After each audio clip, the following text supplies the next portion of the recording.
Slightly different topic, but again in HR, more focused with L&D. So a little less on rules and problems on how to deal with employee behavior and all in social. So I wanted to take, I'll try to rush through and with the idea of giving a demo at the end. So we are a startup, as was just mentioned. We started this project about a year ago. It's a fully self-funded project. We've spent almost close to $1 million on it. And we want to basically impact learning. So let me just start out before so let's look at, so I'm not an HR guy, but I have been running a business, a training business, which was focused on the Japanese industry. So we work with the top Japanese corporations, their head office employees, and we train their guys in Pune. And we learned a lot of stuff through this experience.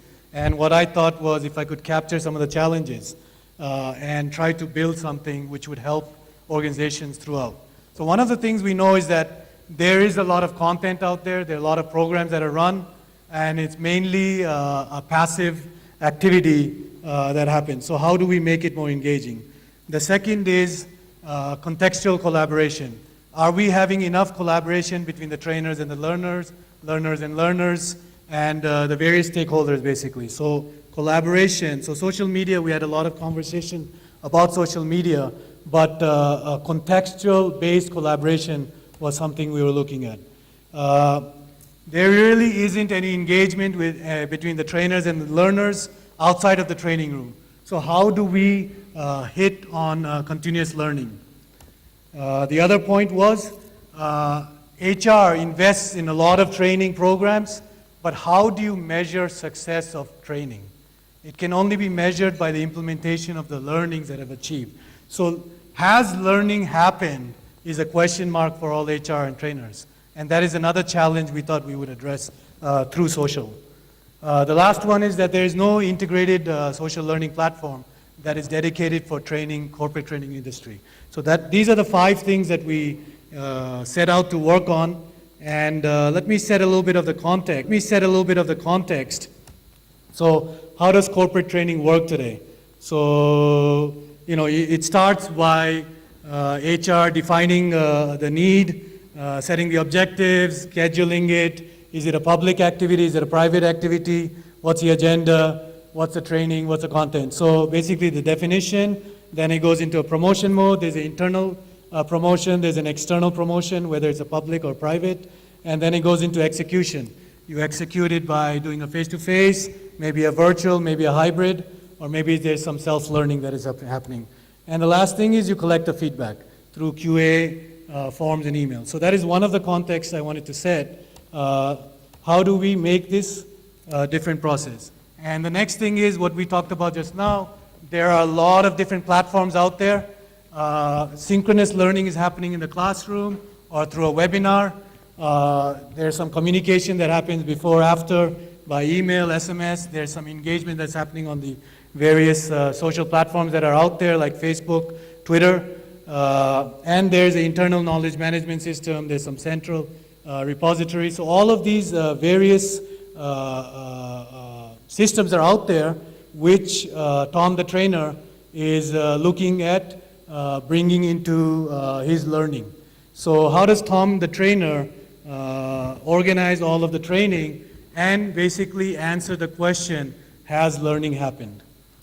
Growing up in the States, I was a big fan of David Letterman. I don't know if any David Letterman fans here, late night comedy. He always comes up with the top 10. Oh, there are a couple of guys there. There's another guy there. Top 10 list. So even on my LinkedIn profile, I have a top 10 on myself. Not so humorous, but basically, so I said, let me put together a top 10 list on what we would love to have for L&D. So first one, I say the cart driving the horse. So horse is basically the learner, cart is a trainer. How do we make it more learner-centric? Right now it's trainer-driven. How do we convert that through social, make it more learner-driven? Obviously, a deeper engagement will help all the stakeholders understand whether learning is happening. The third point was, how do I combine both informal learning and with formal training? So both of these should be going hand in hand. And that was something, this was something that I learned with my experience with Japan. Now, we had to sell the idea to the top Japanese global companies and the top employees of these companies to come to India to study, right? So the curriculum was on the web, project management, MDP. The faculty could have been available over there. Everything could have been made available in their great, beautiful infrastructure in Tokyo, but they still were willing to pay INSEAD type of prices to come and spend 2 months to 6 months over here. And we've been doing that for 10 years now. So close to 1,000 Japanese have graduated.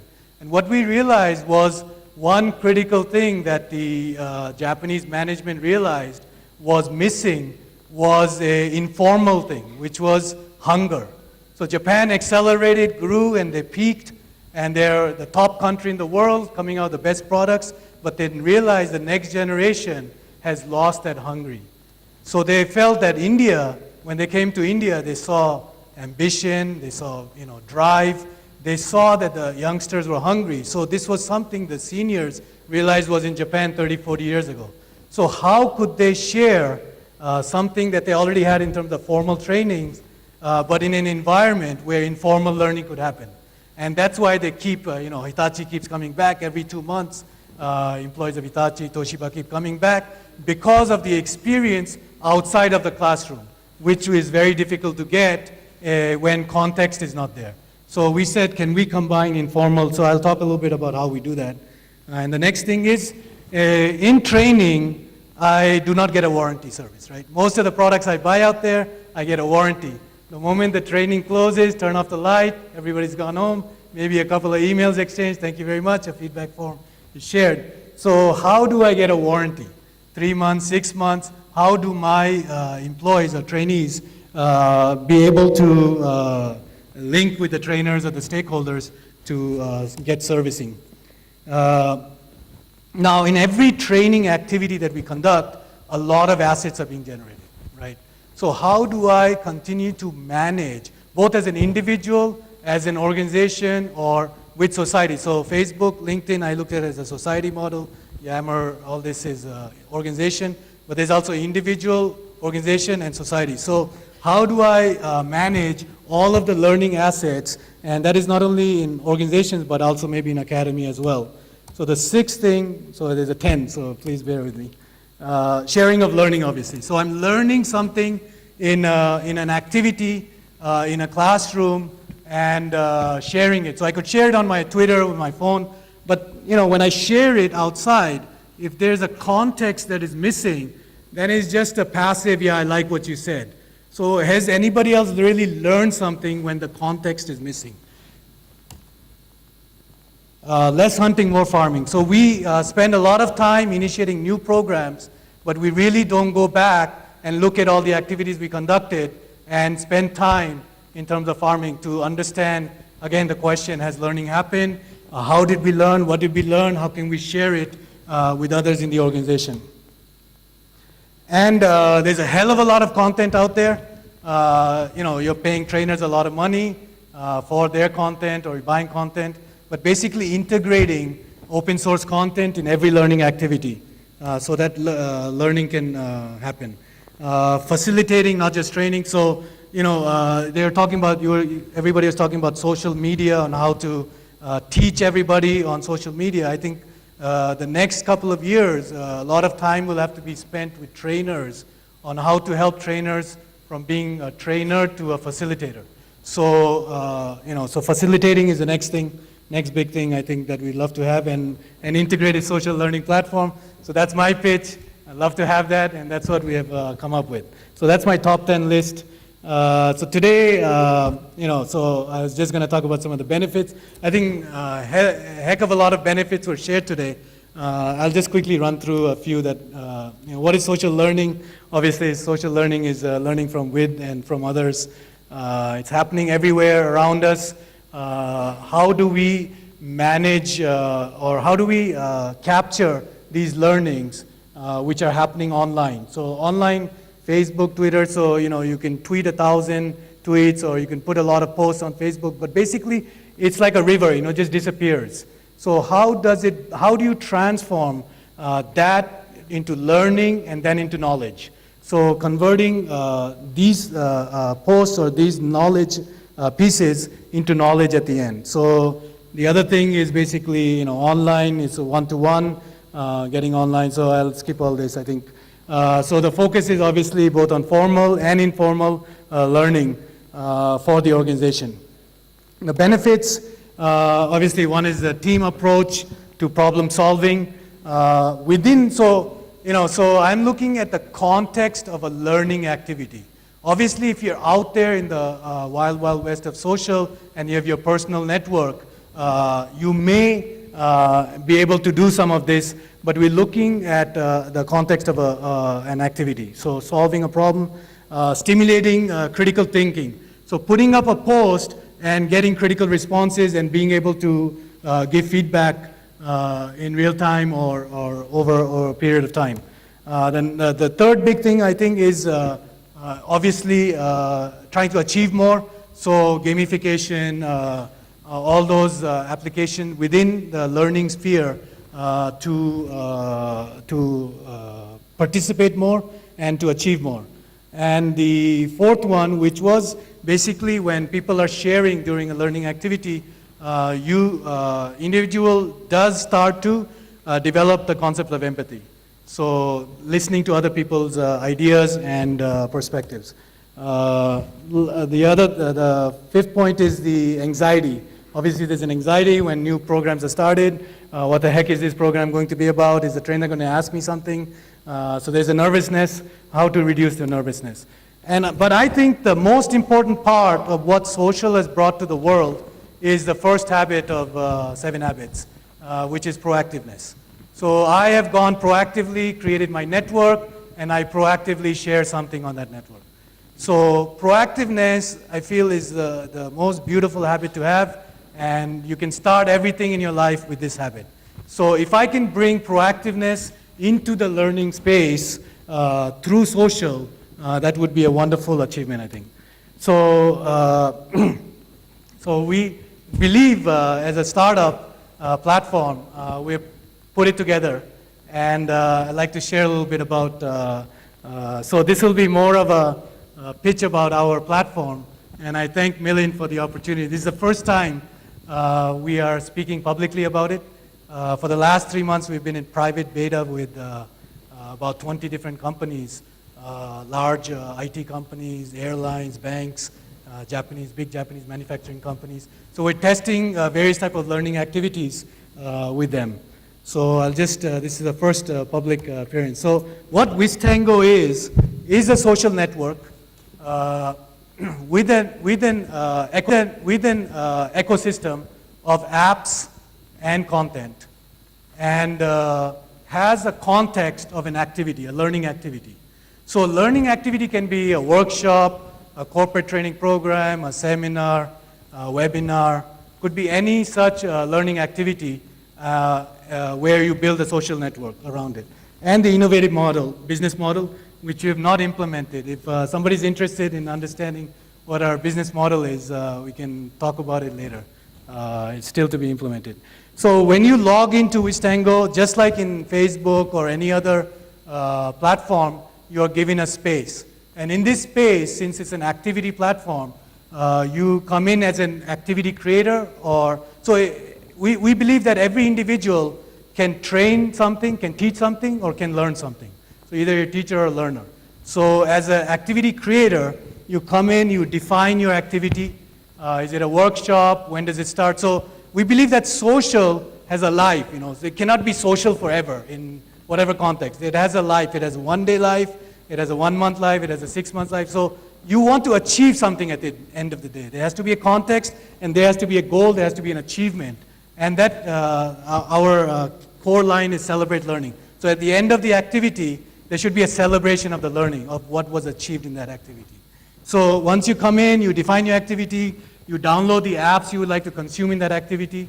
There are a lot of free apps right now, but there will be paid apps as well.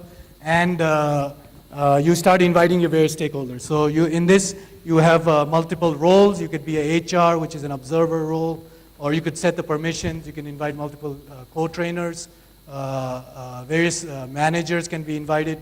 So obviously learners are invited. So the various stakeholders are invited. And an activity can be a public activity or a private activity. So public activity, when you create the activity, you can start to, it can be a public paid activity. So it gives you an opportunity to monetize the networks that you have built. So if you're a trainer, you're running a paid activity, you have 2,000 people on your LinkedIn, 5,000 on your Facebook. How do you go and monetize that network? So here you go and share your paid activity, and they come in with a gateway and they come into the network. So, so that's the activity that is created. So what we're talking about, in a sense, is this is a very busy slide, I know, but Tom has become Jerry. Jerry is a facilitator. So Tom versus Jerry. Jerry wins in this case. Activity is the center point of the entire network. It can be, so we're not replacing physical classroom training or WebEx. It's basically part of the entire engagement. So we say that learning should be elongated in order for you to know whether learning has happened. So learning should start much earlier than the planned classroom session or the webinar, where the learner drives it, understands it, and understands the theoretical part, basically the flip the class model, where a lot of what the trainer is supposed to train should be consumed by video before the training, and then the actual training is more of a practical session. So activity is the core part, and around activity are all of your other things which are already been integrated. So LMS becomes an app engine, where if you want to have a pre-assessment before the training starts, you just download that app, you upload a CSV file, and there you have your assessment that you can schedule prior to. You can give a project, you can give assignments. We're coming up with a lot of paid apps in partnership with technology companies. Like, for example, if a company doesn't want content to be downloaded on the individual laptops, then there'll be a secure browser from a company called Uniken, which you would buy for that activity. So it'd be an app-based pricing, and you wouldn't be able to basically copy paste or anything like that, download it. So there's a whole bunch of paid apps that are coming. You can integrate your open source. On the platform, you'll have your own personal repository or your library, so every activity, I'm getting a lot of content. But at the end of the day, I really don't have anything. I might have it on my emails or somewhere. But here, you keep it for a lifetime. So, and then I can deploy it in my next activity. So trainer is accumulating a lot of assets in each activity, and he goes to the next activity. Oh man, this guy said a great thing, he shared something. I wish I could just share it with my next activity. So the next set of activities should come up with a slightly higher level, because you are able to share a lot of your previous activity. And because an activity itself is a network, I can then identify other activities to which to collaborate with. So let's say I did leadership training 2012, and I did leadership training 2013. Now obviously 2012 guys have graduated, and they're much, they've implemented the learnings. So if I could informally engage the entire activity of 2013 with 2012, then while I'm doing the training, actually this engagement is also happening in another instance. So all of these collaborative. If I'm a geographically distributed company, I have a leadership training going on in Chicago, I have a leadership training going on in Pune. Now these guys are going in through their own training programs, but informally, if they could engage, and there could be some facilitation of what are the problems that you're facing, and how are you resolving it there, and how am I resolving it here. So all of these things would remain persistent in the network, these activities, and based on the trainers or the organization's requirement, you would be allowed to share it into your public space, your Facebook or your Twitter or your LinkedIn, based on these requirements. So this is what we have come up with, and by the way, it's free. So I'm not asking for any money. Our revenue model will be basically transaction-based. So if you're running a paid activity, take a fee of that. If you're buying a paid app, if a trainer is publishing some content which can be shared across the network, be purchased, then we take a fee for that. So that's where we are. I'll switch it over to, so I have to take this, disconnect it. So we'll do a quick demo. I'll just disconnect this guy. So it's taken more than a year to develop this thing. We've gone through a lot of iterations. Initially we thought we'd go and hit academia. But academia is an animal that is very tough to tame. So we said, and what is the motivation of academia? It's basically the entrance and the exit. So exit, the guy, whatever has been taught needs to be consumed by industry. So industry is the guy that's going to be pulling academia. So we said if industry gets on and starts initiating learning, and if so the way we'll propagate this network is because each individual is either a trainer or learner, right? So if, let's say, you do an in-house training for sales managers. So I do a training, 2-day training, and some of those sales managers are then conducting customer trainings. So they would be a learner in one activity and a trainer in another activity. So that's how, so each individual, each trainer could bring in probably a few hundred, few thousand people over a period of time. And that's how we believe the propagation would happen. You want to bring it over here?